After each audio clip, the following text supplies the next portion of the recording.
Leilani Joy here, and welcome to a brand new episode of the Paint Along, the show where you can paint along with me in real time while I answer your art and not so art related questions. Yes, there is a new episode, finally. And yes, I have mint hair. I know it's been a minute since you guys have seen me. I've been a little bit in the dark place lately.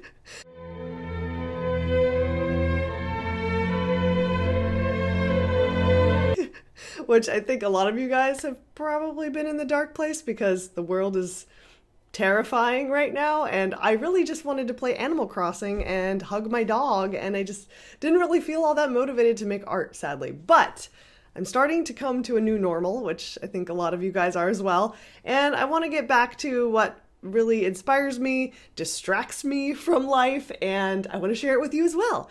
So if you would like, go grab something to work on, something to draw, your sketchbook, knitting, diamond painting, which I sell right here, and we'll create together while I answer your questions. Before I jump in though, I want to tell you a little unfortunate thing that happened to me, and so that you will avoid doing something similar. But while I was So this is actually the second time I've recorded this intro, and I have done this before, but this is the worst I've ever done it. And I also recorded myself painting and answering your questions already as well. And I was really excited about the new episode, and I couldn't wait to edit it together, but my computer hard drive was completely full. I had like less than 1 gigabyte, and I was like, god dang it. Like, I just want to get this going. So I was trying to delete some files and some old videos and stuff. And I kept seeing in my hard drive, I don't understand this stuff. I'm like an old person with technology now. I've become that person. And I didn't understand why I had two folders. One was my iCloud and one was iCloud Archive. So whenever I looked up files, I would see two identical files. And I was like, why did it make a copy of my hard drive on my hard drive? It's taking up double space. And I was like, I don't need it. I only need one copy of all my stuff. So I literally deleted the archive folder, and I don't even know if this is exactly what happened, to be honest with you. This is what I'm inferring happened. I deleted it, emptied the trash, and I was like, wait, why do I have 200 gigabytes free now? And so I completely freaked out. I was like, I deleted my entire hard drive. So luckily I had most of it safely backed up on Carbonite, which is what I use to, constantly back up. But then I come to find out that because of some new Mojave thing with Mac, I had to grant permissions or something. So Carbonite had actually not been running for several months. So that was a very rude and exciting awakening as well. So I had a meltdown. I felt like I got robbed. It's really violating to lose data like that, right? But luckily I had a lot of stuff that I had uploaded to my Dropbox and through emails and stuff, so I was able to get quite a few of my files back. But all the commentary that I recorded for the paint along, as far as my face, that part, is all gone. And I was like, well, I mean, what's the point? I wanted to prove I was wearing makeup that day, and I could have just filmed my arm in my dirty sweatpants and whatever.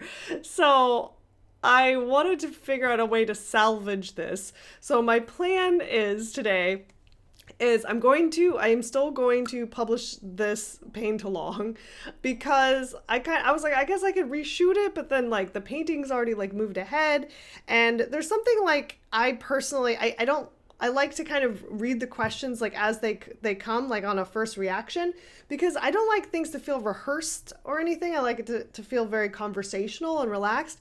And after I've already answered it once like that, I feel like I kind of overthink what I say and try to remember what I said last time. So anyways, I am keeping it, even though the audio is going to be a little spotty because it's going to be from my my DSLR camera, and some of it's from my phone camera. So just bear with me there. And as an added bonus to make this up to you guys, I'm going to kind of add sort of my reaction commentary, just for a little extra entertainment, kind of the bonus features on a DVD or one of those reaction videos. And if there's any question I answered that I feel like I could have really, maybe embellished that or answered that a little bit better, or it was just plainly a stupid answer, I will interject and interrupt myself in this paint along. So this should be interesting at least. Anyways, today on the paint along, I am excited to be sharing my latest piece that I'm going to be doing for 78 Tarot. And this year I'm going to be doing the card of Justice. And I know what you're thinking. In only about 74 more years, I'll have done an entire deck of 78 cards. But seriously, I'm very excited about this particular card because, I don't know, I feel like it's weird. I feel like all the cards that they've selected for me over the years have somehow coincided with me like spiritually and like mentally where I am, and this one is no different. I'm going to talk a little bit more about my concept for this piece as we get started, but that's just a little bit of backstory. So go grab something to do, hopefully not cleaning your hard drive. You want to pay very close attention to that, and let's create something together. Let's go. So here we are, guys. Here is my painting so far, and I'm really excited about this one. I haven't felt like the joy of painting, quoting Bob Ross's show, for a while now, and this has really been like getting me up in the morning, wanting to work on it. It's a different kind of color palette than I've used before. I don't know, it's powerful. It's a character that just really like gives me strength. So I'm very excited that I'm going to be doing the card of Justice for 78 Tarot, like I said. And so this is kind of where I'm at, but let me show you my concept here. So here is my sketch, which is kind of, it's not really so much of a sketch as like a digital composite. I don't know, that's kind of what I've been doing more than sketching now, which is like, I'll kind of like doodle on a face and doodle on some hair digitally. And then like there's just, it's basically kind of like a Photoshop sketch. So I had some different armor that I pieced together, and yeah, so I created this design. And when I came up with this concept, it was during the Australian fires, which just was so devastating to me. And I loved this idea of a character who is judging us as human beings and judging us for hurting Mother Earth, right?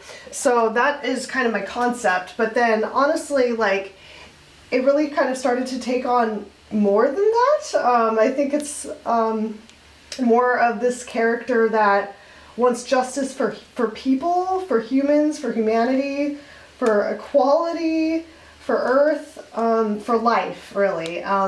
So that's kind of exciting for me. There's, I don't know, a lot of layers to this, I think. And she sees everything burning below, but she is here to stop that burning. And I'm not sure if I'm going to follow through on this idea yet, but I really like the idea of her sword is actually turning into water, like a waterfall. And I have like a little bit of, like you can kind of see it here, like a mist at the bottom, which is going to be like, she's going to put this fire out and justice is going to be served. You're going to pay, and if you were good, then you'll be fine, and if you were bad, then you're in trouble. Okay. Anyways, it just made me think of a really weird thing.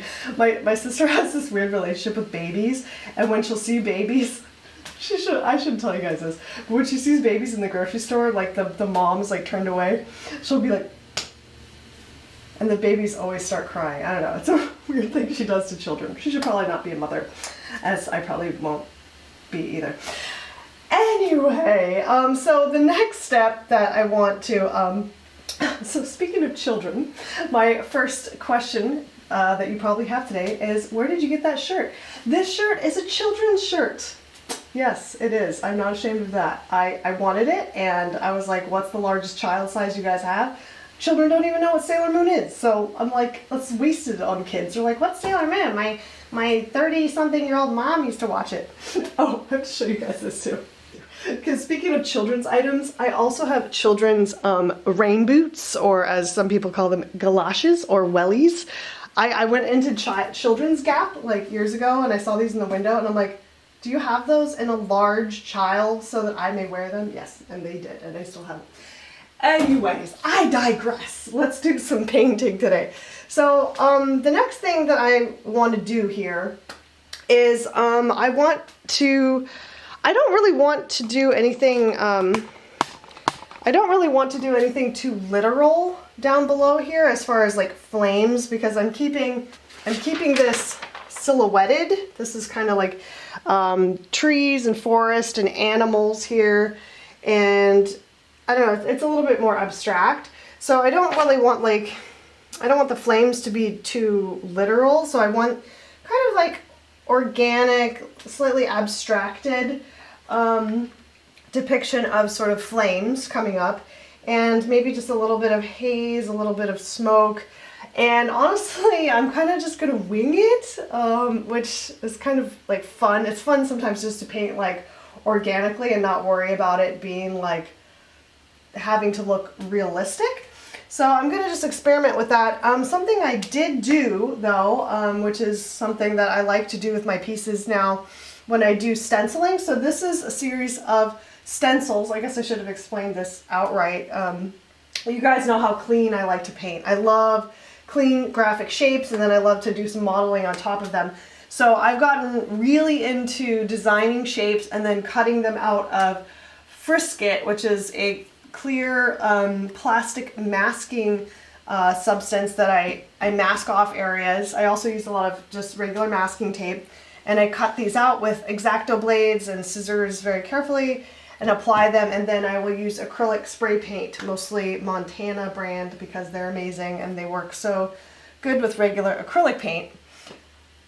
It's been so long since I've done this, I forgot how to breathe properly. So I was like, oh wait, it's probably time to take a breath. So anyway, so that's how I did this, and but something I like to do once most of the stenciling is done is I like to mix some colors that match my spray paint. So I've got like, this is the base color yellow, I've got her hair color, this is her hair color here, and then I've got her skin tone and the armor color, which I mixed. And this takes me like a while. Sometimes it takes me like a good hour to like match them all. And that, because of that, I can paint a little bit more freely, and I don't have to like worry about like messing up the perfect shape, if that makes sense. Because I can kind of clean it up if I want, or if I want to change a little bit of the silhouette or change a little bit of a shape, I can do that. So I'm not completely locked into what I've sprayed here, if that makes sense. So anyways, I'm going to take a look at the questions that you guys have for me, and I'm going to start kind of doing some organic flames. So let's do it. Before I commit to paint officially, I want to reveal a very top secret, little known weapon that I like to use, and that is Crayola white chalk, like chalkboard chalk. And the reason I like this stuff is it is completely safe to draw on your painting. It's not going to leave any smudgies. And if you want to just like, you know, try something out, try a shape, I mean, that looks really scary. All you have to do is then take a little soft cloth with a little water, and it's all gone. So it's actually like a good little tool if you want to like experiment a little bit, design out some shapes. Like if we're going to design out some of these flames down here, kind of loose flame shapes, I can do it with the chalk. And I don't have to worry about it being permanent or being graphite, which can get really dirty and smudgy and sometimes hard to remove. So I don't use too much graphite anymore, actually. I used to use more graphite, but I just would always get frustrated and fight the residual like dirtiness of it. So white chalk from like the dollar store works great. Okay, so let's start on with our questions while I kind of start to think about this a little bit. This will also be nice to think about, kind of like smoke as well. Just a little bit of shapes here. And it can be very fluid because there's no commitment. No commitment. It's just like, you know, a Tinder date. You know, try it out.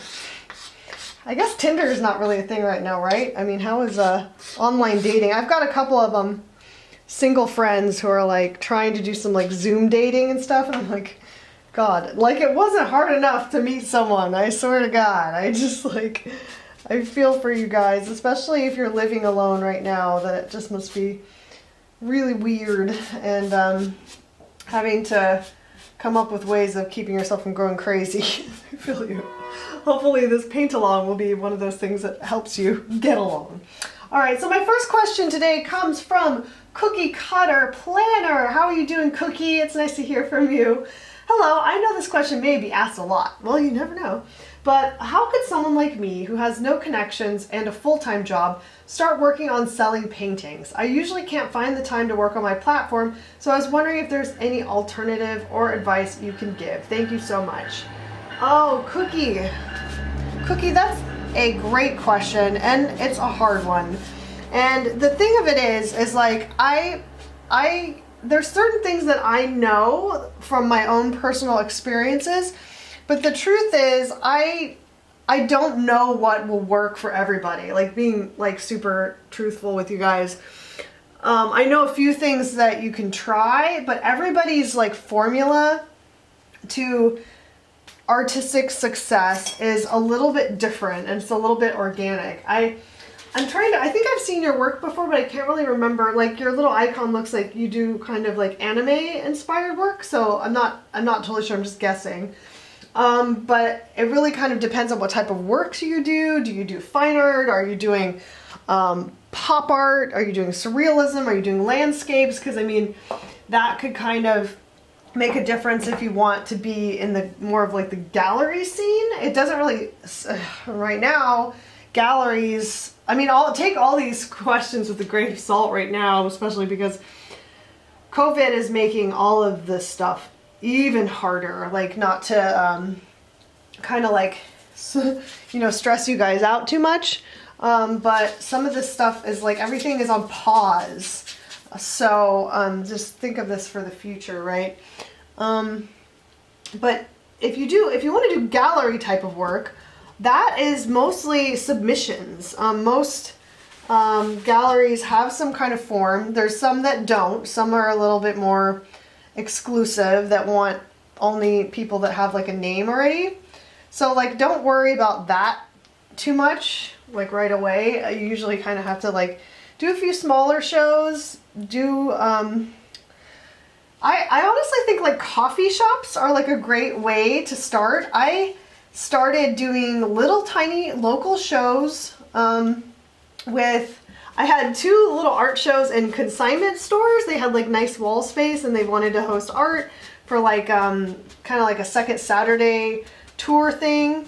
And that was really kind of a great way to get started. I had like the whole wall space to myself, and they were really nice there. They even let me sell prints like behind the counter. So you might like start with some local places and just say, hey, here's my work. You probably have to have some stuff in stock. And just say like, you know, it helps if you like the shop. You're like, hey, I'm a regular customer here and I'm an artist, and I notice you've got some walls. Would you be willing to collaborate and, you know, put some of my work out there and put some for sale tags on? I mean, that's a great small way to start. I always used to suggest, and, you know, will still tentatively suggest, that live events are great. Like, don't make fun of craft fairs, man. I sold a lot of art at craft fairs. I have a lot of customers, you guys know who you are, that I met at some of the tiniest little like rinky-dink shows, and they've become awesome lifetime collectors and customers and friends. So little things where you can just put your face and your art out there and make connections with people and like just show up. If you are into anime type art cons, like little comic cons, local comic cons, I mean, some of this stuff might be hard depending on where you live. I do realize that not all people live in communities where they can do that.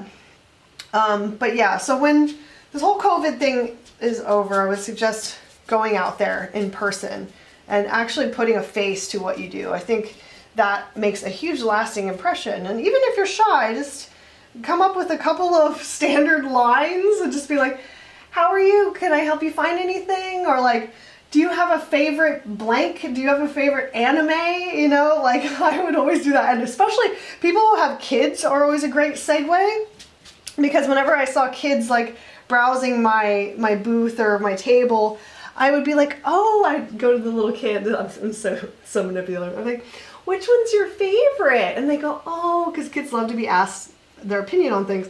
So they pick out one and then they go, oh, Mom, this is my favorite. And then next thing you know, I've got a sale out of it. So yeah, so that, I would start with that. Online, because you're talking about your platform, is tougher, I think, in a lot of ways, because you're competing with a lot of stuff. And you know, when I started, now aging myself, Instagram was just getting started. I had kind of built a pretty good following on YouTube, you know, since you guys are here, you know that. And there wasn't even that many artists doing YouTube videos yet. So I kind of got lucky in a lot of ways with how I got my start. So I think you have to get a little bit more creative sometimes with how you present your art.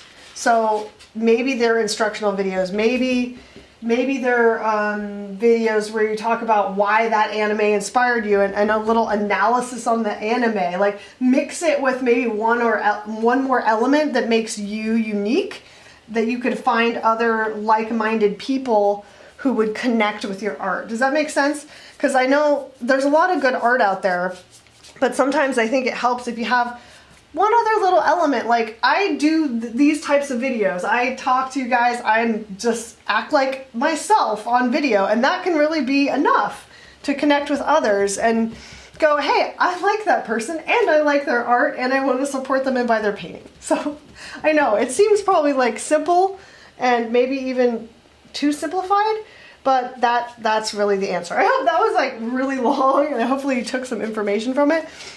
But that would be my advice to you, Cookie. So good luck. Let me know how it goes.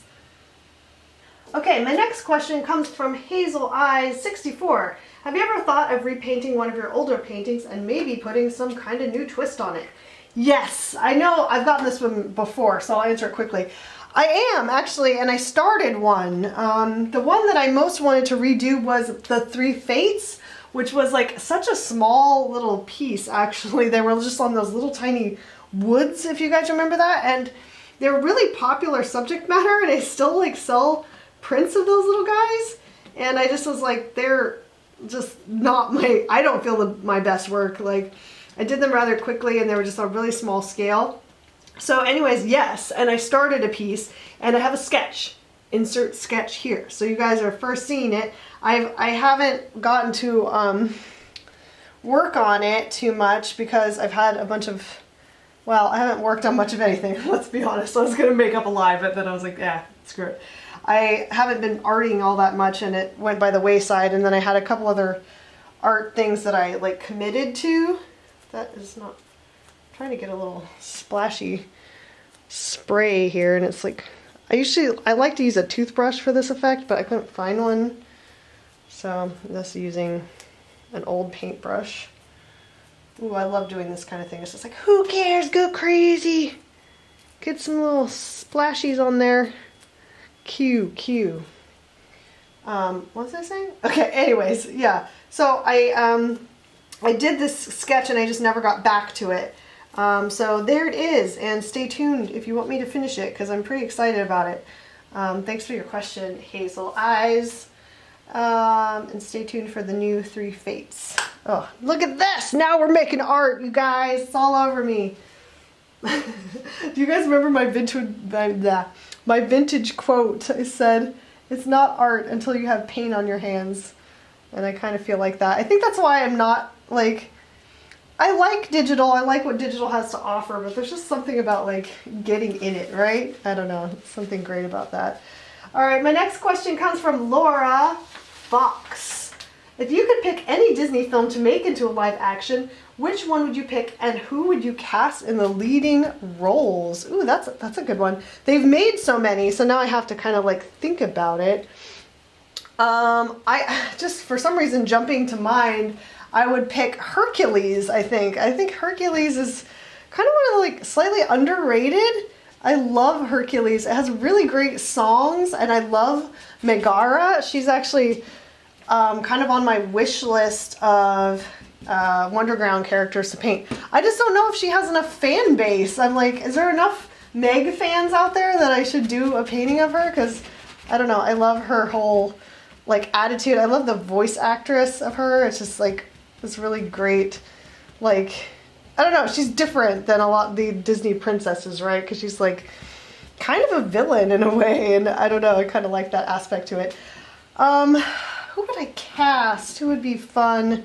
Who is buff for Hercules, but also kind of, like, a little bit sweet and dopey? I feel like they have to be, like, a little bit, gosh, off the top of my head, that's always... It's hard because I'm trying to think of someone who's like not in Marvel movies because that's already been done so much. I don't know. I gotta marinate on the actor. I'm not really sure who I would cast as the actor. As far as Meg, who would be a good Meg? I feel like, this is the other thing, you guys are gonna laugh at this, but I'm like, I feel like my wheelhouse of like actresses now are like, all getting like older because like I'm older, so like actresses that I like are like, you know, in their 30s and 40s now, and it's like Meg should probably be in her mid-20s, although I kind of feel like she has this like 30-something vibe. I don't know, what do you guys think?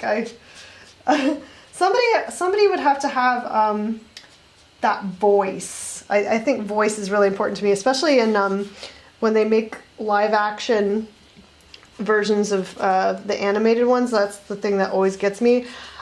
Speaking of that, going on a slight tangent, I know Mulan was supposed to come out and like, I don't know what's happening with it, but I'm just like, I'm not sure if I'm totally sold on that actress. Because like, from Mulan to me is like, I don't know, she kind of, like she's too femme or something. I wanted someone who was like a little bit more like, I don't know, boyish and had a little bit of a different look and attitude. I haven't seen the movie yet, so I don't really know, but yeah, so anyways, there's my sort of non-committal answer to that.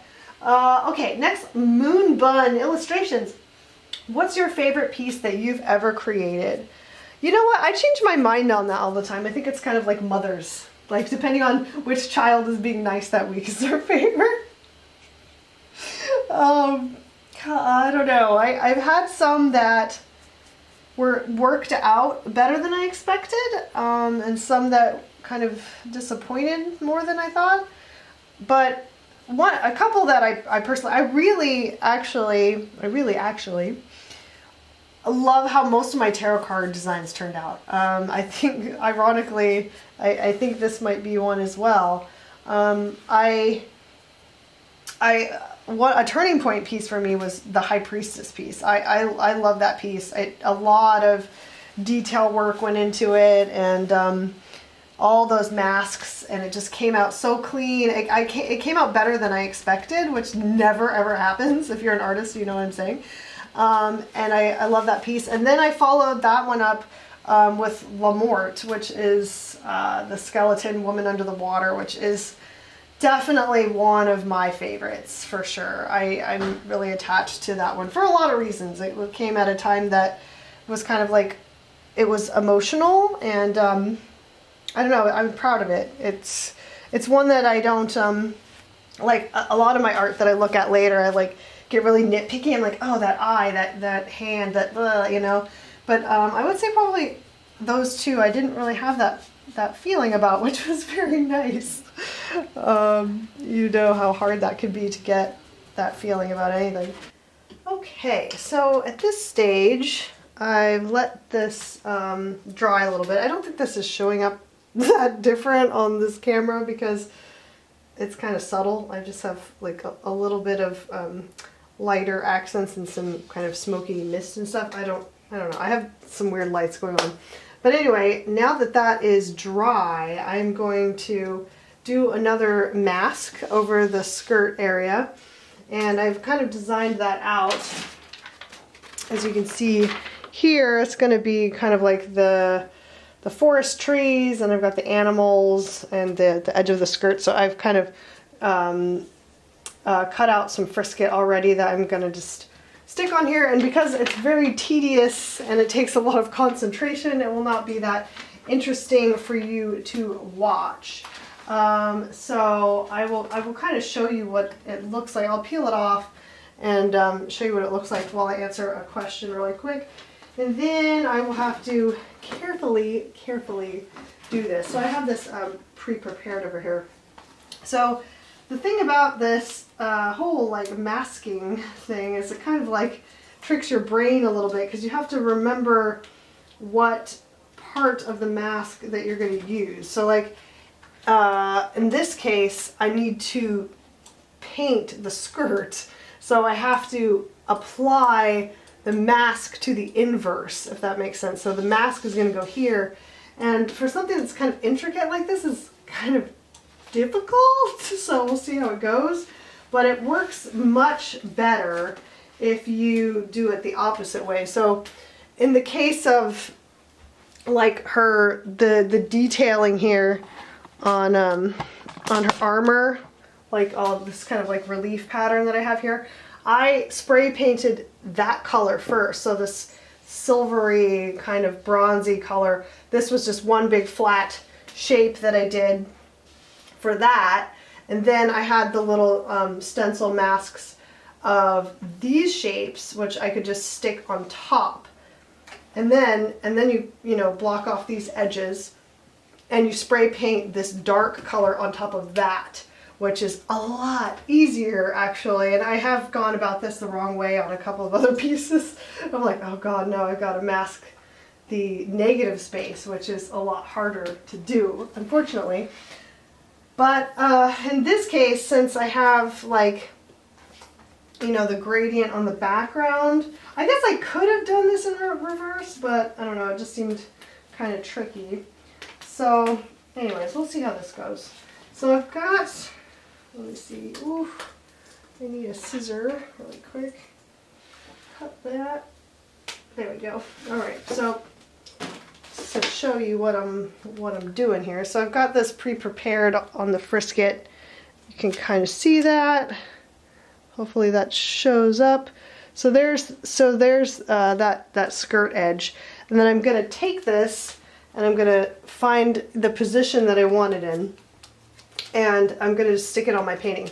Now, certain types of brands of frisket I found have more adhesive transference, I'm going to call it, because I notice sometimes I'll stick it down and it'll leave the glue on the painting, which I really hate because it's a real pain to remove it.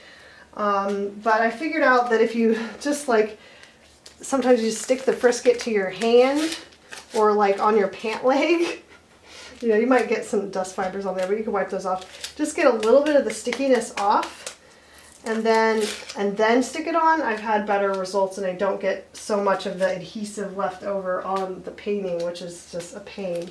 Or sometimes I just try to use as little of it as I can, and I can use paper or something to mask a little bit more of it. But anyways, I said I was going to answer a question with this. But so I'm going to apply those down. But this is a quick question, hopefully. My next question is from Daniela Razuri. Hi, Daniela. She says, what did you learn during this hard time? We missed you very much. Happy you're back. Oh, thank you, Daniela. That's so sweet. I'm happy too. Gosh, I've learned the things that you take for granted every day. I'm sure a lot of us are feeling that way. I'm definitely going to be appreciative for small things, just like, you know, seeing your friends, going out to lunch with somebody, or hugging somebody. Those are things that seeing your family, going to the movies. That's a big one for me. I love the movies. I'm very like devastated. One of our favorite theaters just went out of business, and I'm just like so sad about it. And yeah, there's things that you never even consider missing because you're just so used to them always being, you know, available to you, that I don't know, you learn what's important, I think, and what's valuable to you. So yeah, that's a good question. I'm sure a lot of people would have that same answer, but I don't know, from an art standpoint, I would also say that I've learned, it took me a little while to get here because like I said, I was kind of having artist block and just like kind of like a depression about creating, but I've learned that I feel very fortunate to have art as something that I can escape in and I can work on, and my brain gets very focused like when I'm in it, you know what I mean? So I've learned that I don't want to take that for granted either. It's a very important thing to me. All right, so I'm going to put this mask on and spray it, and then I will come back and we'll do some more painting and questioning together. All right, see you in a minute. Okay, so I sprayed over my mask, and this is always kind of the moment of truth right here, and hoping that I did not make a mistake and leave a big hole in my mask and stuff, because I have done that before and it's like devastating. So I usually try to double check myself. I have a pretty good system of checking everything, because once you start spray painting, it's just going to fill everything that's uncovered. So you really want to make sure that you've got that right. So this is what it's all about right here, which is the peel. So I'm going to start doing that, and then it's going to come to life and you'll be like, oh my gosh, where'd that come from? I know I could do this by hand. I totally could, and it's probably wouldn't even take me that long, but I don't know, I just really love the effect of this. I know it's not really like for everyone, it's just this kind of like great graphic look that I really am kind of partial to, and it gives this kind of cutout feel. I don't know, it's just kind of, it's really become part of my aesthetic that I enjoy a lot. Alright, so while I do this, I'm going to answer another question, and this one comes from Painting with Syrup. That sounds sticky. Hey Leilani, I'm happy to see that you're still creating. I am. I hope you and your family are doing well and staying healthy. So far, so good. My question is, what new skills or hobbies have you picked up during the quarantine? Take care, and thank you for your art that you share with us. Oh, thank you, Painting with Syrup. That's a good one. I think probably a lot of the same things a lot of you guys have. My husband and I have been getting into yard work and like planting plants. We're redoing our grass. We kind of just had like a big field of weeds, so we actually like rototillered it and like put grass down so our puppy can have a great yard to play in. And yeah, I've always enjoyed gardening, but a lot of times it feels like it goes by the wayside because you just don't have a lot of time. Okay, that looks scary. No, that's okay. And that's something, since we're home a lot, we can work in the yard. We're lucky we have a little yard. So, because, you know, until actually where I live now, all of our places were apartments and we had no yard. So that would be a lot harder. I feel for all of you guys that have no nature, or it's very hard to get to nature where you are. I've gotten creative with some indoor kind of things to do because my husband had his birthday and we couldn't go anywhere. So I came up with a very elaborate scavenger hunt, or like treasure hunt in the house. I love things like that. I've been obsessed with them since I was a kid. So I think I had like 25 different clues, and they were not easy. And one of them actually led him to a flash drive where it was password protected. I'm such a nerd. And he had to guess the password. It was so funny though, because he started to get like frustrated. So I would allow him to have like yes or no clues, or I would just like nod my head or shake my head, but like no other clues. He's like, I don't know. I'm like, think about it. It's a challenge. I had clues hanging from trees. I had all kinds of stuff, so that was really fun. I want to do that again. It's kind of like a hobby that I really like. Dog training. That's become my new hobby. My dog is, I know everyone says this, it's like their own children, right? My dog is so smart though. He's like too smart for our own good. Like he outsmarts us constantly. We had a little puppy pen that we're gonna kind of keep him in at night, and that didn't last long. He figured out how to get out of there, and so now he just sleeps in our bed with us because it's just like, he's so chill though. But we took him to a dog park where they had like the, okay, come off of there now. You're making me angry. we took him to a dog park that has some of the little agility courses, and he just like picked those up right away. Like he was going over that A-frame and through the tube, and I was like, dude, he's like, he just wants to do it.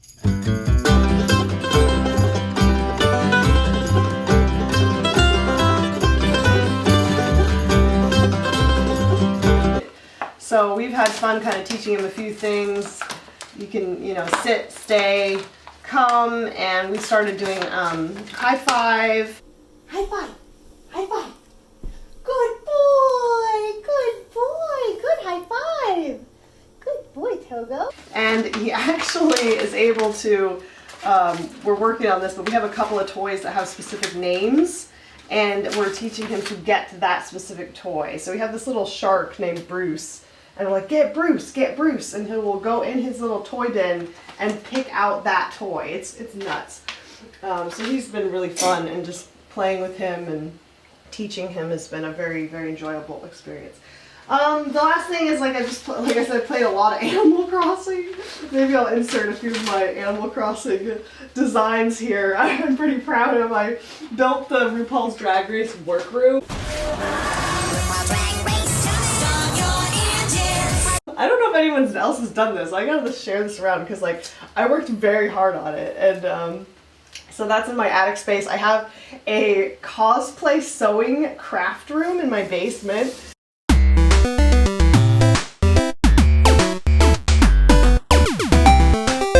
And there's all my costumes and my cosplays.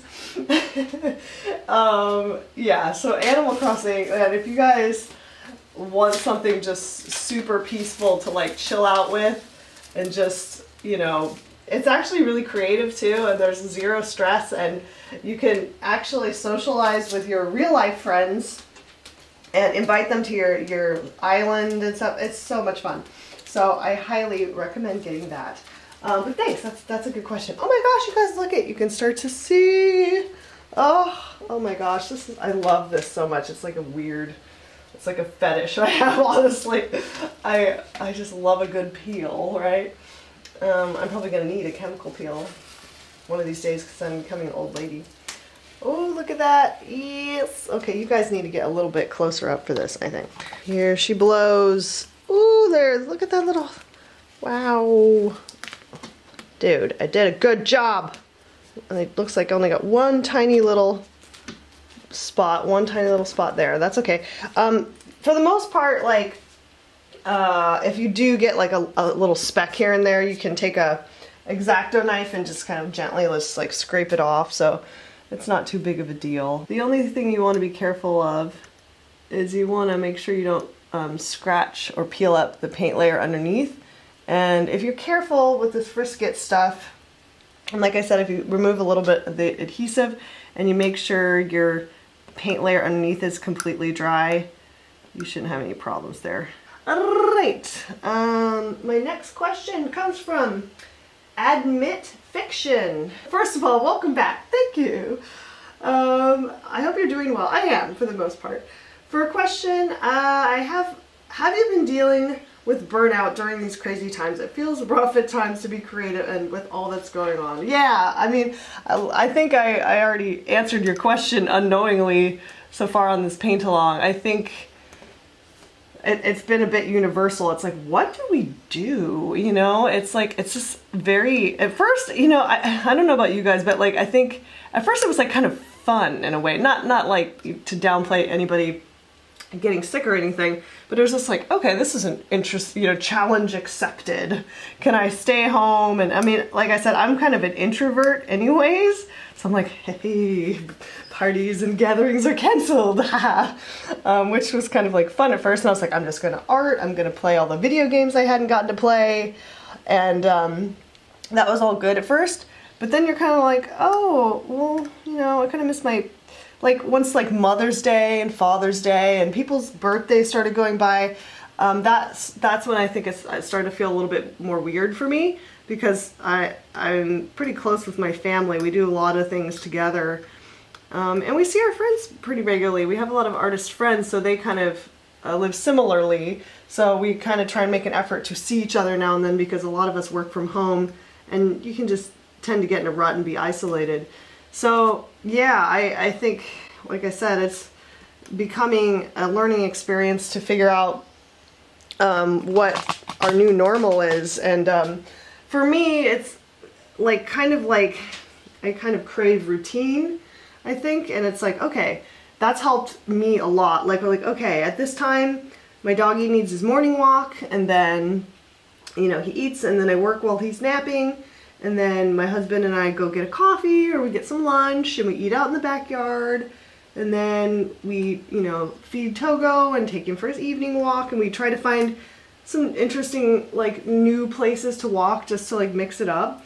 And this is terrible what I'm doing. I'm doing the terrible hunchback technique. I went to very intense physical therapy. I spent a lot of money on it. I'll talk about that maybe later.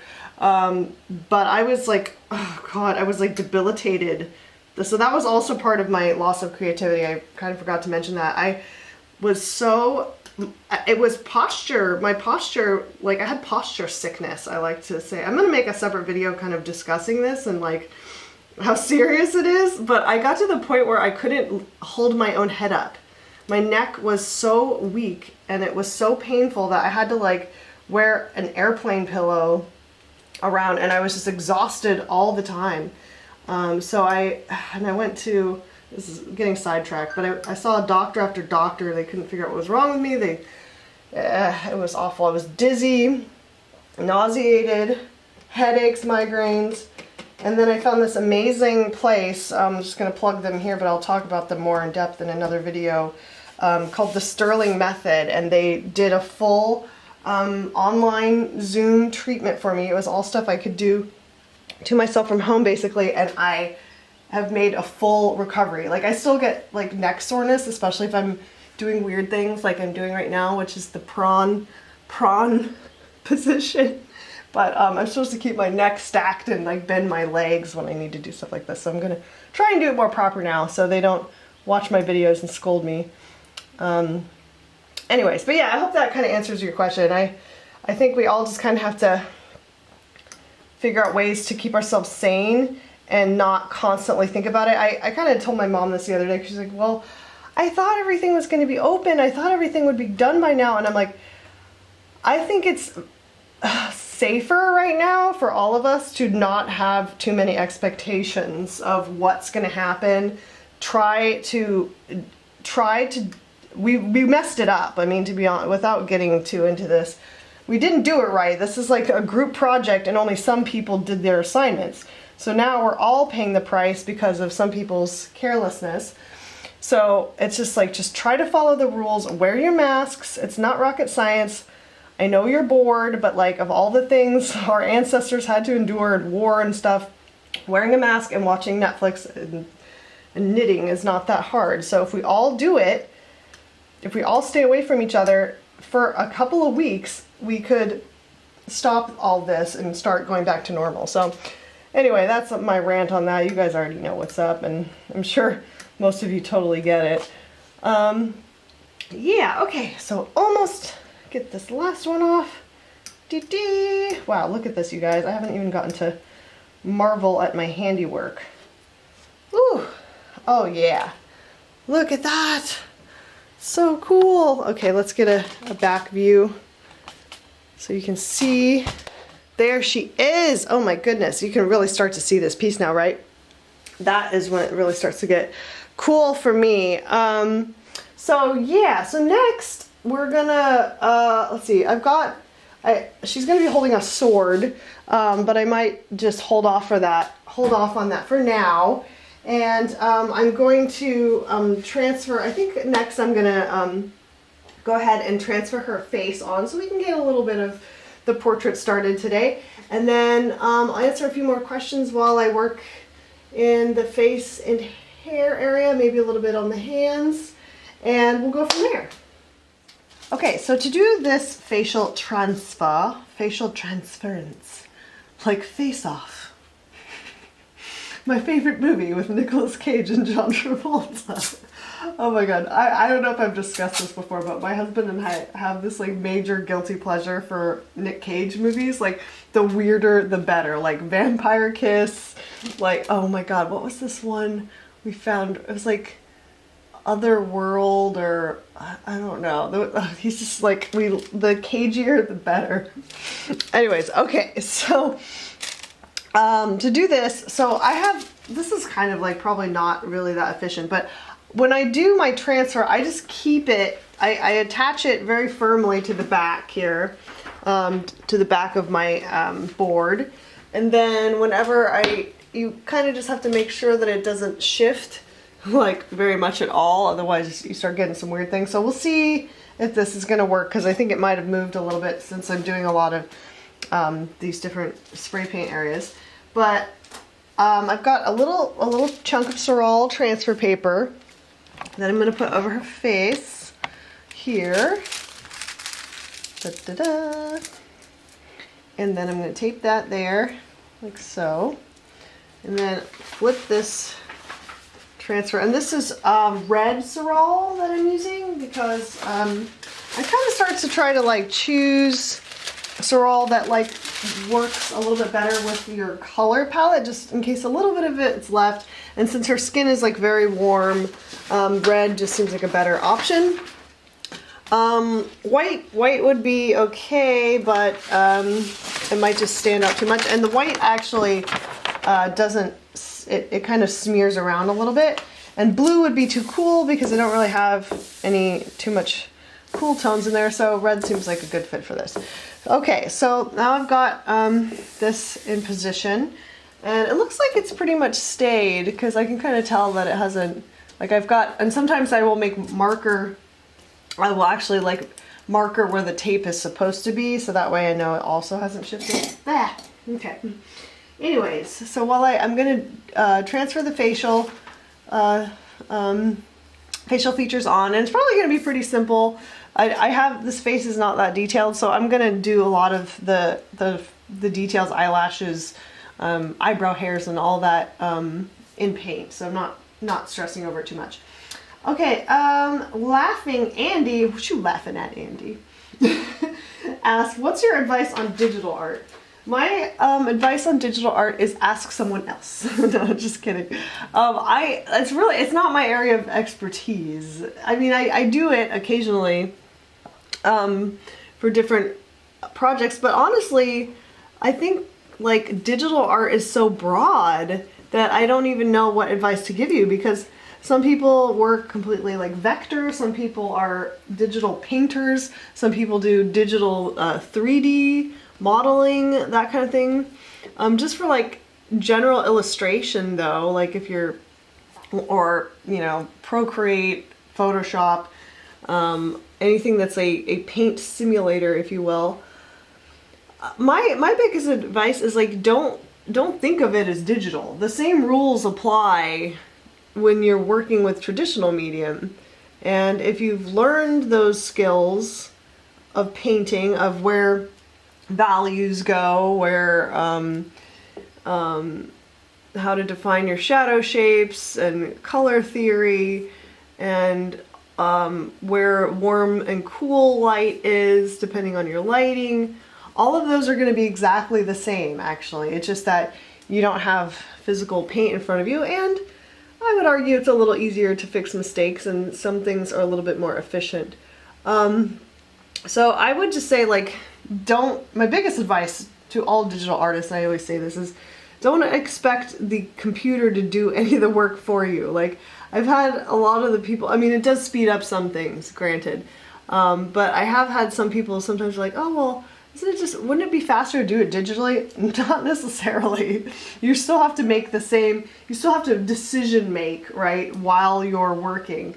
So it's, to me, it's just another application of your same skill set. So if you learn all those foundations, you can work in any medium.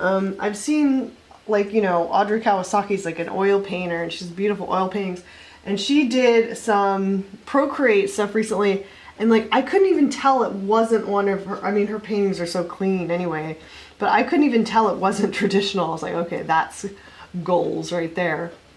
I want to learn some more, so I don't know if you guys are digital artists, like share some of your tips, because it's something I don't do often enough to be an expert. My husband's still sleeping because he worked late last night. For those of you who don't know, he's an artist at Lucasfilm. He's the lead concept artist on The Mandalorian. Actually, I don't know if I've talked about this too much, but you can see his paintings at the end of each episode. Some of them are other artists as well, but a lot of them are his. So those are pretty amazing digital paintings. So if you come up with some specific questions for him, I'm sure he would be excited to share that. No, he did not design Baby Yoda. That was another friend of ours, Christian Alsman, who is responsible for the Baby Yoda. But Brian did do some concepts of Baby Yoda that didn't end up making the final cut. But yeah, so I saw Baby Yoda way before a lot of people. Actually, here's a fun trivia for you guys too. If you guys have been watching Mandalorian, they're in episode 6, the episode where it's like the prison escape one with Bill Burr, and there's like a bunch of the cool like characters trying to break the guy out of prison. There's a painting at the end of that episode of the two Twi'lek, brother and sister. They're like she's like kind of like leaning on his shoulder. That is a photograph. That reference for that painting was a photograph of Brian and I think you could see my face in there a little bit because that was me. So fun factoid for you. Leilani Joy is hidden in The Mandalorian. I have posed for some other characters. I don't know if any other ones made it in the credit sequence, but I have had to dress up in a lot of capes and lightsabers and do stunts in the backyard for his reference. I hope he appreciates that. Okay, I think this is not very interesting for you to watch, so let me just finish this up and then we'll jump to, let's see if I have another quick question. Haley. Hi, Haley. Haley Jensen Art. I can't get over how cute Togo is. I can't either. And he gets everything he wants because of that. He's like, he has like his cute pouty face down. It's just like, it's ridiculous. I'm so excited for your new paint along. I was wondering if you found any new TV shows, podcasts during quarantine that you've really enjoyed. Oh, that's a good one. We have watched a lot of stuff. We have gotten kind of into documentaries. We love some of those because you can kind of just listen to them. They're like narrated. So we're watching the one about the Golden State Killer on HBO. The I'll Be Gone in the Dark. That one's pretty freaky. I like crime shows. I also watched the Epstein documentary, the R. Kelly one. So we went into some dark places, but they're fascinating.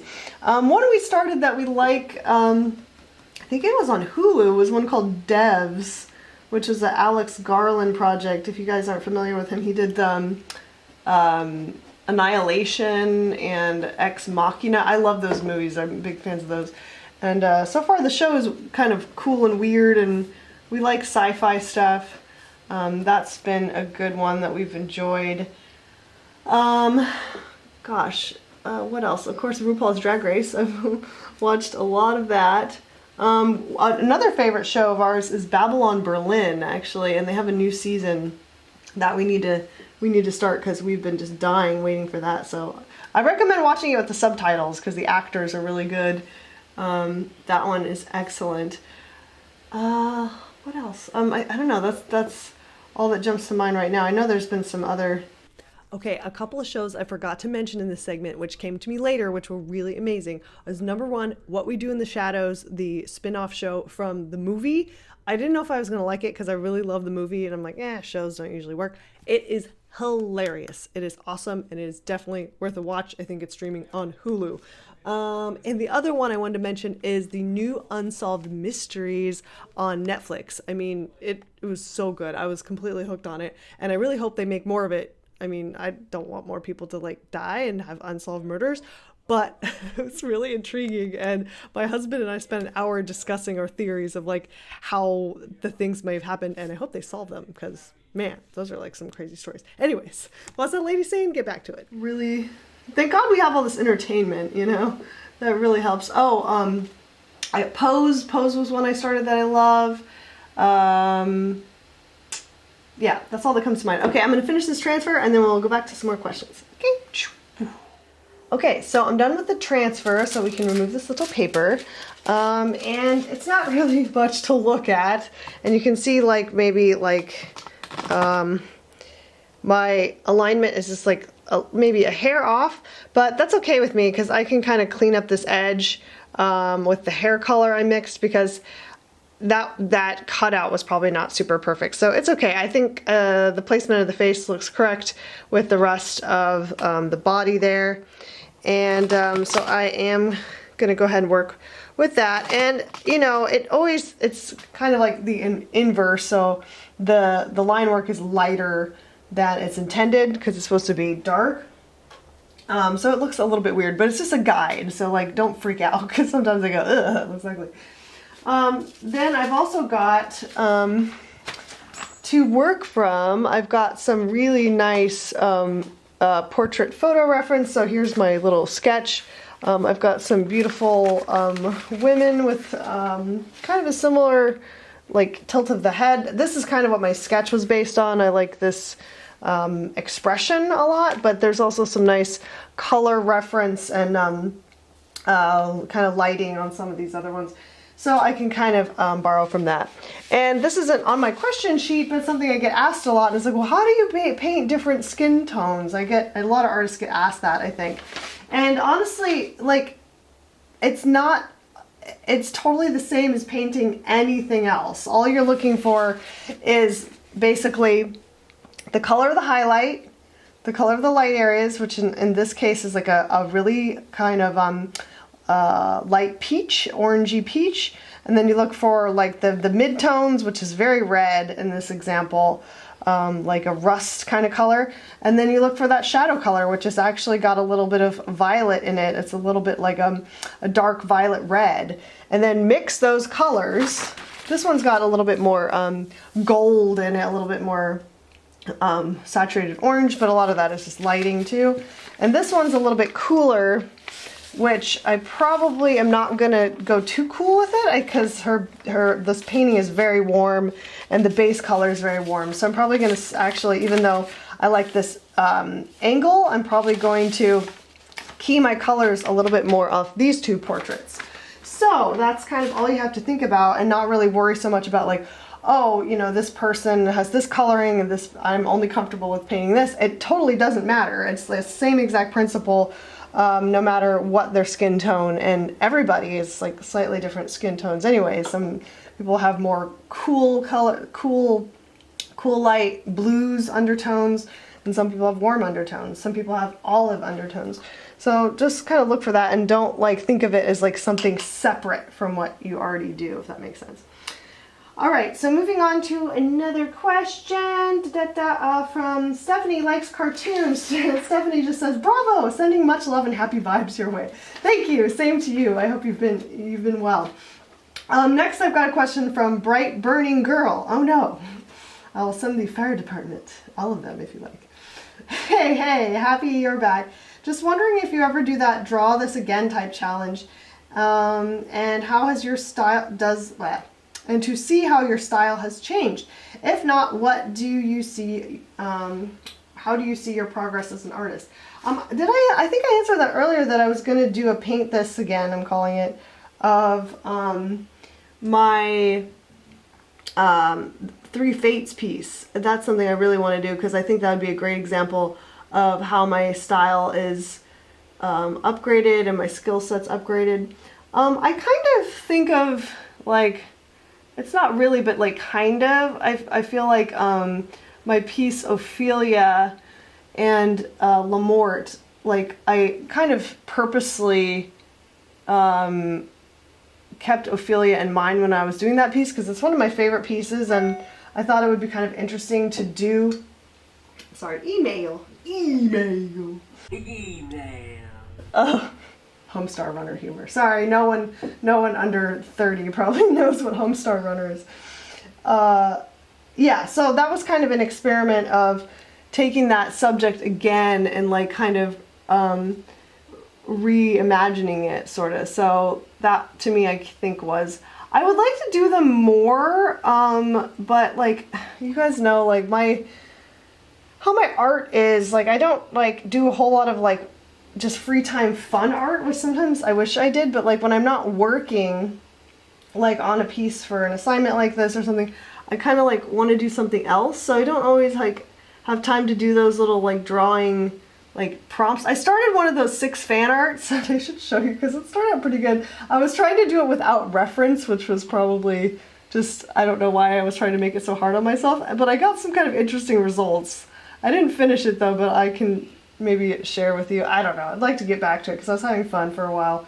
But then I'm like, oh no, I have a deadline coming up, so I can't just be goofing around making these for no real purpose. Like, you know, it's not something I'm gonna sell or anything, so it's just hard. I'm not a fast enough artist to be able to do both. Like a lot of artists are like, you know, they do their paintings and they do all those fun little sketches and Procreate and stuff, and I'm just like, I'm slow, so I have to like, yeah, as you can see, I'm so like tedious and methodical with all this stuff, so it's just, I don't know, you catch my drift. So I've got my Stay Wet handy palette that I'm using today. This thing's seen better days. But I haven't mixed yet, but I've got some colors. And this thing is kind of great because it's like a palette for acrylics that has a little sponge underneath, and you wet this thing. And then there's actual palette paper that's supposed to come with, but I ran out of it, so I'm just using like regular palette paper. And then you can put a lid on this to keep your colors dry, and it just kind of lets you mix a little bit longer. So I've got some alizarin crimson, I've got some burnt sienna, burnt umber, I've got some violet, and light orange and white, and that I'm gonna be kind of using to mix my colors for my portrait here. And I also have a little water spray bottle too, so I can kind of spray those colors and work with them a little bit longer. So like any other traditional painting idea, I'm going to start with the shadows. So I've got those kind of drawn in here, and then I'm going to work dark to light. Now that's the opposite. If you're painting in watercolor, you would work light to dark. But since acrylics, you're like layering on top of one another, you could, I guess, do it the opposite way. But it's a little bit, I just find it's a little bit harder to make your brain think that way. So I kind of like to work from the background to the foreground, if that makes sense. So things that are sinking back a little bit, like under the chin here, would be back, and then the other things are going to be on top or coming forward. All right, so my next question comes from datums. I'm going to go datums. Do you procrastinate on your paintings? If so, how did you overcome it? Yes, and I haven't figured out how to yet, but when I find out, I'll let you know. No, I don't know. Sometimes it's really as simple as like you just go, oh my god, that deadline is coming and I better get to it, like right now. Sometimes I'm better than others. It depends. Like I said, when you're kind of in that slump, it's hard. But I find the best way to kind of overcome that, honestly, is to sometimes have more than one project going at a time. Because sometimes I get like burnout from one particular piece, so it's nice to kind of like switch around sometimes. So that would be my recommendation. Just have a lot of irons in the fire so you can kind of go between them, and then slowly but surely they get done. Other times, just go do it. Just do it. You have to, because otherwise you're going to hate yourself. And if you don't have a deadline, which I know is the case for a lot of artists, especially when you're starting out, make deadlines, because you're going to have to work with those at some point in your career, probably. So you might as well learn how to do it, because that is part of the job. Alright, I'm running out of space to work. Okay, my next question comes from Monica. I always mess up this. Safarowski. I think that sounds... Safirowski. Safarowska. Yes, Monica. Hi, how are you? I missed your video so much. I even forgot everything I wanted to ask you. How are you? Where have you been for so long? I'm good. I think I've answered that earlier in this video. I've been trying to I think depression is an interesting thing. I always growing up, I always figured depression is you stop showering and you just sleep in bed and cry all day. I think even our parents' generation kind of I don't know, that's they're if you're lazy and you sleep all day, that means you're depressed. But I didn't do that. I just kind of got in a routine where I was just almost this underwater floating kind of feeling. Do you know what I mean? It's you're going through the motions. I'm getting out of bed, I'm showering, I'm feeding myself, but I'm just not feeling motivated or very I felt like I didn't really have anything to look forward to. So I think it's a different kind of depression, and that is a creativity killer for sure. I just was I'm not inspired by anything, and everything kind of sucks, and just getting through life and finding little joys and little things like a show or, like I said, Animal Crossing or a game that I'm into. And I think sometimes that's totally okay. I think a lot of people, I think maybe Americans especially, have this obsession with I have to be happy all the time, and if I'm not, then I need, and I'm not making fun of medication, because I know some people, they require it, it helps them, but I think we do have a lot of times there's something wrong if I'm not feeling it all the time. And I think as I'm getting older, I'm accepting it more, that that's sometimes just part of life, and you're just there's nothing inherently wrong with you or wrong with it, you know what I mean? I don't know, I'm not a psychologist or anything, just kind of my own experience. Anyways, Monica, so good to hear from you. Next up, I've got one from Stormy Lee. Hi, Stormy. I would love any advice you can give on anatomy. This one, it's just always the standard answer, but it's just it's honestly practice. It's looking for shape patterns. It's the forever quest of all artists, right? Is to improve their anatomy. But you just kind of start learning to, I think, work simple to complicated, and that's something I always talk about. Especially with the figure, because you go, oh, I can't draw people, I can't draw hands, I can't draw this. You can. It's the same as drawing anything else. You just have to look for the forms. This is something I talk about in my online class, and I have a little demo. I don't go too deep into theory of figure drawing or anything, but I talk about kind of how you look for the line of the body, the rhythm of the body, because human beings were always balancing, right? So you're always leaning from one side to another, or correcting, unless you're standing T-pose kind of thing, and you have to look for those rhythm lines in a figure. There is obviously some proportional calculations that you can make, which definitely I think help, especially in the beginning when you're kind of getting started with it. It's okay, most figures are 8 heads tall, and then your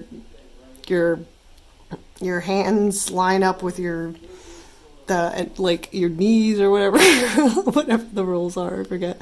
But I think just doing it over and over again is the best way. Doing little exercises where you time yourself, just give yourself do one in 10 minutes, and then do one in 5 minutes, and then even sometimes do one in 1 minute. How much of a figure can you get down? You can learn a lot from that. In art school, they make you literally do that so much that you want to kill yourself.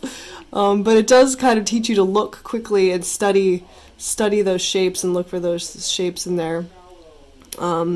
Yeah, and there's a lot of great classes online, workshops. They used to do more things where you could go draw models in person, but now with COVID, there's probably not like a whole lot of that going on, unfortunately. But yeah, just keep at it. There's some good books too, some great books. I like fashion figure drawing because I think it's kind of like a nice stylization and like more simplified. I don't know. There's some pretty good books on that too if you like more of that style. Okay, so I think I've like talked a lot and not answered that many questions, so I'm gonna try to paint faster and answer faster. This is what I like to call the speed round. So let's go for it. Let's get these darks in there. Don't worry about it too much. It's okay. You can always layer over it. I think I always used to be a lot more scared when I was painting, and this is something I've honestly noticed in just like the last few years. I used to be a lot more timid about it. I was afraid to put like wrong strokes down on the painting, and now I'm kind of doing a fix right here, but now I'm like, it's okay, because if it's not exactly the right shape you want, you can go back in. And that's why when I do spray paint, I always mix some acrylic paint that is a match for it. So San Francisco earthquake. I mix this base color so that I can always kind of work back in and correct that a little bit. So I don't really have to worry about not getting it exactly right, because that's kind of part of the painting process. You want to like be able to like push and pull things a little bit and adjust as you go along. And I used to be a lot more married to my sketch. Like now, like that transfer is not even very good, but I have just an idea of where the features are, so I can kind of carve out this face as I go. And that's a little bit different in my process now. And I used to be a lot more frightened of losing my drawing. It's like my drawing was always like my security blanket, which I still have. I'm not ashamed. I have a security blanket. It's called Binky. And I've had it for all 35 years of my life. But that's another story. Hey, and I sleep good at night. So yeah, but now I'm letting go of that a little bit and trusting myself to be able to come back in and fix some of those things. All right. And watercolor by Juhai. Hi, Juhai. Juhi. Watercolor by Juhi. Do you play COD? Hell yeah! And for those of you who don't know, she means Call of Duty. And yeah, I'm actually really good at it. It's sort of a funny thing. Like, I never played games like that until I met my husband and we started dating. He's like, you should try these shooters. I'm like, I'm not really a shooter person. I'm like a Mario person. And the more I've played over the years, like now I like not easily, but often beat him and his friends, and they're like, dang it, like what the heck, what the hell? And I'm like, sorry, you guys are just too slow. I haven't played, Brian just got the new one, which I haven't played with very much, but I like Black Ops the best. Those are kind of my favorites. I like some of the other modes like Gun Game and like One in the Chamber. Gun Game, I rule at Gun Game. I'm like the master at that one, and I will just like kill them bitches left or right. I don't even, what's funny is like I play with a lot of guys, obviously, because it's usually guys, but they get like really intense gamer rage, and I'm just like, this is fun. Like, I don't know why you're so pressed about it. Anyway, thank you, Watercolor. Miss Danning. Miss Danning, how are you? It's good to hear from you. It's been a bit. How has business been for you? So that is surprising, honestly. I was prepared to like hunker down and like just hang on to my savings for dear life, basically. But it's been pretty good. Like, thanks to you guys, I've done a few little things during the pandemic. I have these little like care packages you can send to people, so it's just like it's super discounted and it's just got a few random items in it, things I have extra stock of, and I'll send them to a loved one for you. And I even wrote like a little poem like to cheer them up, and you can add that to it, or your own personal note. And stickers, the sticker biz is always good, but I've also sold some original works. I sold Titania recently. which was awesome. That one's kind of just been waiting for a home for ages. And yeah, so yeah, thank you guys. I'd love to have a few more of you in my classes, which I have a discounted crash course right now, which is only $20. So you don't have to have any kind of time frame. Just check in when you can. It is a self-guided version. I won't be like critiquing your work or anything. But if you want me to, I can, and you can still take the full course, which is discounted. And you can always find that on artnouveaujou.com. Okay, now I'm going to just, do I like that color? I like to test these a little bit. That's probably not, I'm not sure if that's the color I want for that highlight, actually. Because actually there's quite a bit of cool, like it's almost like it's like a little bit of like lavender in there in the highlight area. You can see that kind of like that color right there. It's like kind of hello. It's like it's peachy kind of color. So I think I want to mix something a little closer to that. Really quick. Okay. Where am I? Thank you. I have a few more of you that say, hello, I'm just glad you're doing a paint along. So hi to you guys too. Catnib Art says, yay, looking forward to your video. I hope you and your loved ones, Togo included of course, are healthy and well. You've always been an inspiration. I've watched all your videos more than once over the years. Thank you so much. So my question would be, what's your favorite YouTube that you've ever made? Oh my gosh, I don't even know, honestly. I really used to have fun doing more of my like cosplay videos, like kind of like I used to like mix those in with my art. But I haven't really done much of that in a while. I sometimes I film it, but I don't necessarily have time to like make a video of it. You know what? Okay, you know what my answer is? I love my blooper reels, and I made those into a Patreon exclusive because I just wanted them to kind of get some extra footage that is not, just available to everybody. I'm having problems. And I love them because it's, I am pretty much myself on these videos too, but like me just like screwing up and being a total dork is like very, very authentic to me, and I just kind of enjoy sometimes laughing at myself, and hopefully you guys getting a laugh out of that as well. Okay, there we go. See that nice kind of lavender color? That's gorgeous. She's gorgeous. Okay, so we can take this and kind of see. Sometimes I paint right on there. That's a little dark. And the other thing too is it dries a lot darker. So that's okay, but I still like this, so I might kind of just keep that pile and then take some white and then just mix a new lighter version. And sometimes, yeah, like I'll keep that even though it's a little dark because I might still use that. And then if too light, just bring a little bit more in there. Ooh, we're getting so Bob Rossian today. I love that. Hey, that's a great suggestion I have for you to watch during quarantine. I want to do a paint along where I watch him and then you guys can try and watch me try and do it. I still think that'd be really funny. Oh, there we go. That's a bit better. See that?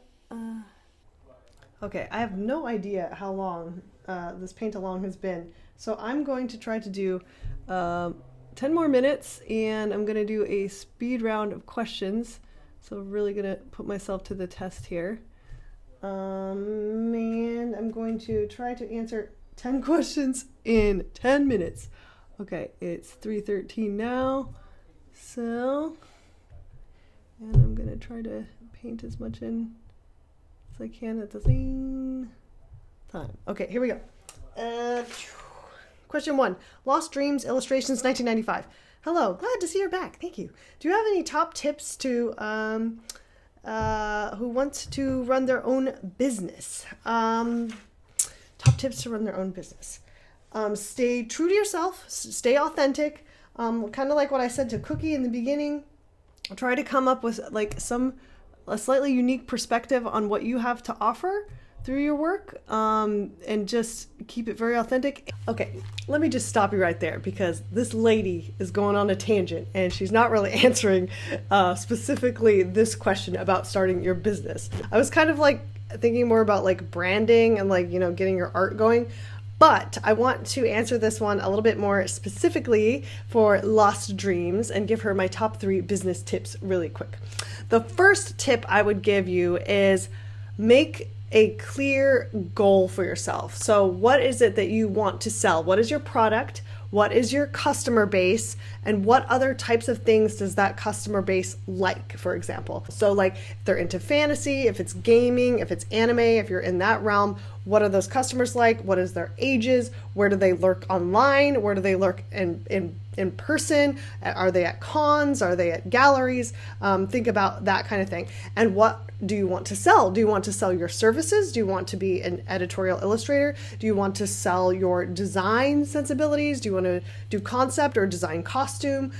Or do you want to sell fine art and products? Not paintbrushes thing. So write those goals down, research those goals, and kind of have that there for you. The next thing I want you to do is buy a copy of this. This is the Graphic Arts Guild Handbook for Pricing and Ethical Guidelines. This is an very old version, so get the most recent version. And I know it doesn't look trustworthy because this is talking about graphic arts, and this cover is really kind of a graphic arts nightmare disaster.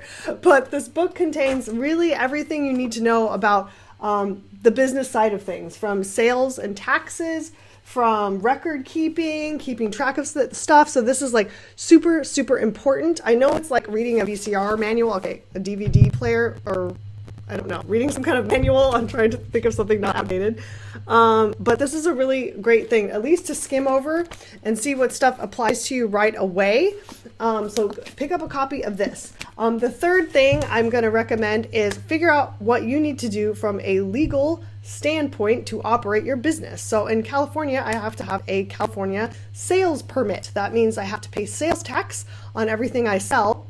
So it'll be very important in your particular state or country to figure out how you can legally operate business. And then very, very important is you want to keep track, and there's some tips in this book about this too, is everything that you do for your business, everything you buy for your business, everything you sell for your business, and keep really good, neat records. There's a lot of great programs to use, TurboTax. There's other ones just for artists, and there's also, there's some great Excel templates you can find on Etsy. I'll put a link here to the one that I use, which is like a profit and loss sheet that I can keep track of everything I make, everything going out, and it is fantastic for record keeping for my business. So those are my top 3 tips, and okay, I guess I'll let this lady get back to it now. Okay, Ever the Curious. Any advice on how to plan and schedule your creative content on YouTube? Okay, that's kind of a follow-up. How do you structure your time and not get distracted and focus on one project at a time? I don't. Really not very successful at this at all, actually. So I'm probably not one to even give advice on it because I'm trying to figure that out. It's difficult. Life happens sometimes, and especially those of you guys who have full-time jobs like outside of your art, I can't even imagine. Or you have kids, or you have other things that you have to do. I don't know, structure it towards yourself too, like know your own pace, learn what you can do, make realistic goals, and then just try as hard as you can to meet them. Sometimes things go wrong, especially I think with traditional fine art. It's like sometimes I just run into things that are a little bit unforeseen, like I'll make a mistake or something.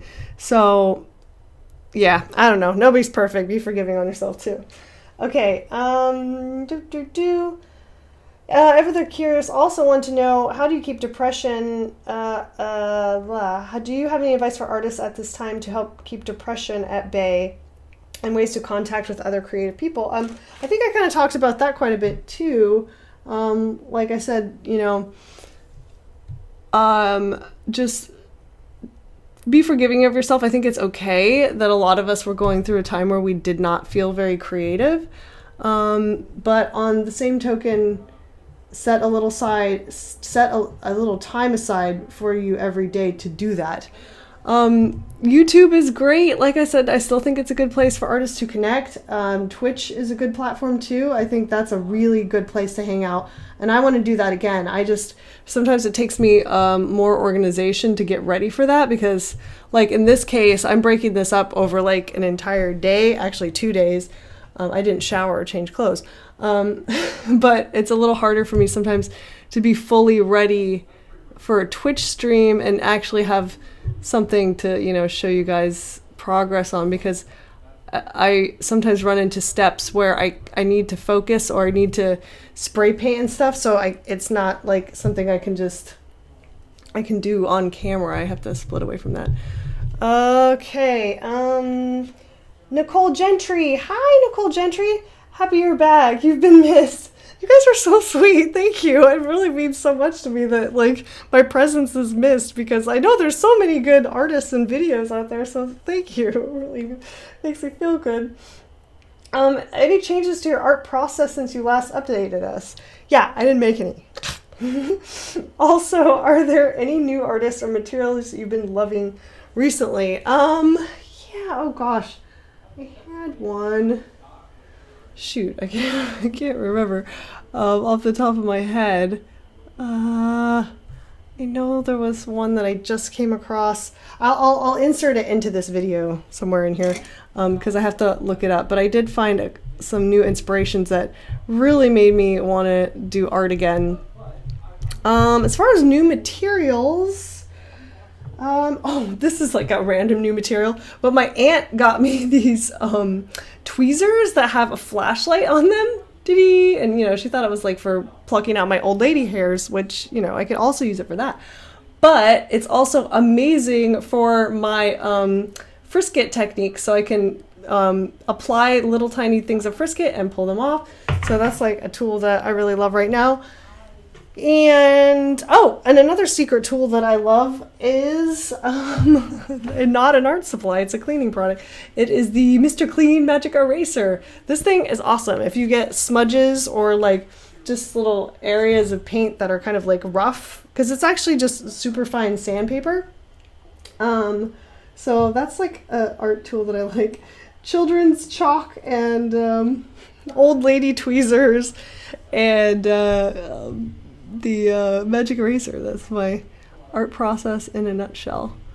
Okay, we're starting to see this face. I know it's like she's still a little bit scary right now, but we're just kind of carving it out slowly but surely. Okay, we got a couple more minutes. 1, 2, 3, 4. That was 4. Oh gosh. Okay, Elizabeth Rose, how did you first start selling your illustrations? And with the Disney stuff, did they contact you directly to collaborate, or did you send submissions to be eligible? And she's talking about Wonderground Gallery. So the first part of your question, so I'm going to count this as 2 questions actually, because it is. So how did I first start selling my illustrations? I first started selling my illustrations through YouTube. So I was doing my art videos, just kind of like how we're doing right now, except it was more of the Art Nouveau format. And I would put them on my Etsy store, and in every video, as you guys know, I'd be like, hey, you can buy this. So that's how I started selling them. And then I also sometimes got contacted to do commissions and other illustration jobs through that, basically. The second part of your question is about Disney, about Wonderground Gallery. They found me. They don't do any kind of submission process. They're super stingy about it, and they're very particular about, I mean, not to sound like snotty or anything, I'm still shocked that they picked me at all, to be honest, and I'm just like, I have no idea. But they found me online, but I know that they find a lot of artists in person. My other Wonderground friend, Anne Shen, she got found at WonderCon, so she had a table there. And she said they didn't even talk to her. She said that, I think I'm getting this story right, and that they took her card and she never even knew. It was very like hush hush. And then 6 months later, she like got an email. So that's all I know. The only advice I can really give you on that front is don't do Disney fan art. I know for a fact they don't like it and they want to see who you are and they want very distinctive styles. So I think that's the other advice I would give you there, is that look at what they have already, and then I mean, it's okay to be kind of similar, but they would definitely want somebody that brings something new to the table. So I noticed that every time they bring in a new artist, they're very unique. So that's kind of one way of looking at it. And I mean, don't make it your end all be all either. There's a lot of chance and luck involved. And though I'm so grateful to work with them, don't get me wrong, they are a really tough client. And I've cried a lot of tears, even though I've been with them like over 5 years, which is awesome. They don't make it easy. And I've had a lot of pieces get rejected by them. And I'm finally feeling like I have a little bit more confidence working with them. But honestly, they're tricky to please. And sometimes I'm like, that's not a good fit for everybody. I talked to a very well-known artist, actually, who's a friend of mine. I'm not going to say who because I don't know if she wants me to share that. But she got contacted by them and she did some concepts and they were just like, no. And she was like, you know what, I'm sorry, but I'm going to pass. It's just not, like, this is what I do. And if that doesn't fit you, then we're not a good fit together, because they're very particular.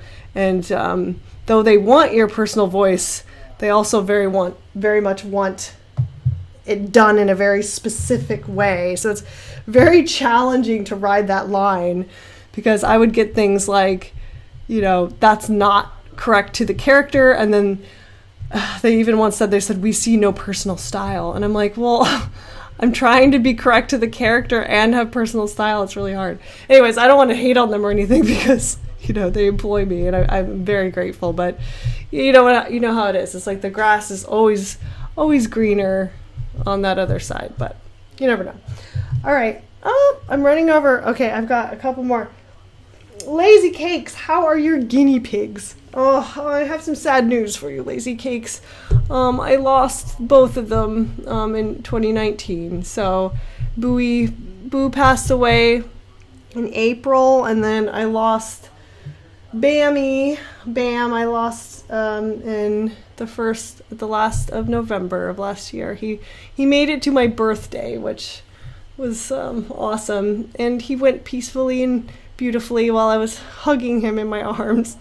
And he was almost 7, and Boo was about 6.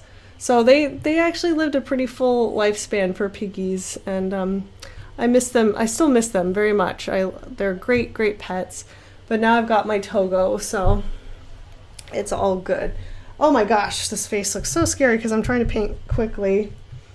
But like I said, don't panic, because we're just kind of feeling these shapes out right now. I'll go back in and blend them a little bit so it's not so scary. Don't worry about it. We're just kind of feeling them out. It's like addition and subtraction. All right. Okay, I'm going to do Mara, and I'm going to do Midnight Doll, and then the rest of you guys I'm going to have to catch on the flip side. So Mara, G99, I have 3 questions. Oh gosh. If you had the task of repainting any work in your own art style and presenting it to the original creator, living or dead, which piece would it be and why? Wow, that is an amazing question. Would you ever release an art book someday? Yes, I want to do that. Would you ever stream yourself on Twitch? Yeah, and I do, and I have, but I already answered that. I just haven't been organized enough. I have a Twitch channel, so you can follow it, and as soon as I'm able to kind of like get back to that, you can find me there. If you could repaint any work and show it to the artist, God, that would be like so high pressure. I don't even know. So I would probably pick someone that I know is nice, who is known for being, oh God, I don't know. I don't know, maybe like Da Vinci. I always like had an idea of him like being kind of a cool person. Did you guys ever see that movie Ever After? Like, okay, so that's how I always pictured. I love his character in that movie, and I always figured like that could totally have been what he's like just this cool little like inventor guy who is an incredible artist. So I think I would do like my own. It sounds cheesy, but I think I would do like my own Mona Lisa and show it to him and like just like, I don't know, drink mead or wine or whatever they had back then and like laugh about it and like talk about what her secret was and is it him in drag, and I don't know, there'd be some good conversation there. All right, Midnight Doll, haha, you get the last question of the day, and I'm so sorry you guys if I didn't get to you. I'll try to get to you on another episode. We're running lean. Okay, Midnight Doll, you mentioned you have an iPad. By chance, do you have Procreate? Would you ever show a tutorial of your process and use the program Procreate? Maybe, but I do have it and I'm terrible at it. So right now, I feel like there's really no point in me showing anything because there's so many people that are better at it. Like I'm flattered that you would like to see what I would do with it, and I think, oh gosh, I'm very envious of how amazing people are with Procreate.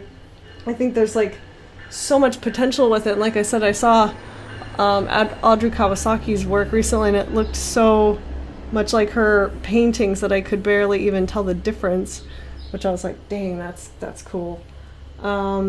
So yeah, it's just one of those things I have to have the time to learn it, you know, because there's always a learning curve when you start something new, and it's like, oh, I still half the time doing stuff that I'm supposedly supposed to be a professional at, and I'm slow and like, what am I doing? I don't know what I'm doing. So learning something new is always like a bit of a scary journey, but you know, I'd like to get to it.